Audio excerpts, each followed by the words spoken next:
তো আগের দিন একটা বাচ্চা মেয়ে আমায় মেসেজ করে বলছে, দিদি আমায় একটা কেক বানিয়ে দিতে পারবে? আমি বলছি হ্যাঁ, কেন পারবো না, বলো কীরকম চাইছো।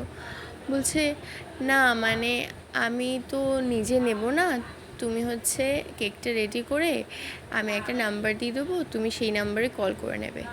আমি বলছি আচ্ছা বেশ। দিয়ে আমি আমার কৌতূহলবশত জিজ্ঞেসই করলাম যে কার জন্য নিচ্ছ। দিয়ে বলছে আমার বয়ফ্রেন্ডের জন্য। মেয়েটাকে দেখে মনে হলো ক্লাস 6-7-এ পড়ে। তো যাই হোক, যেটা আমার কাজ সেটা আমাকে করতেই হবে। তো আমিও অর্ডার নিয়ে নিলাম। এটা কিন্তু সেই অর্ডার না, এটা ভেবে নিও না। এটা হচ্ছে আমার ওই ফ্রেন্ডের অর্ডারটা, যেটা কমপ্লিট করছি আমি।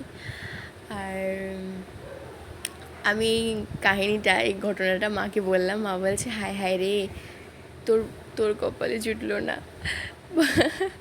যাই হোক, এমন ভিডিও দেখতে গেলে অবশ্যই আমার ভিডিওতে লাইক, কমেন্ট, শেয়ার করে দিও। টাটা।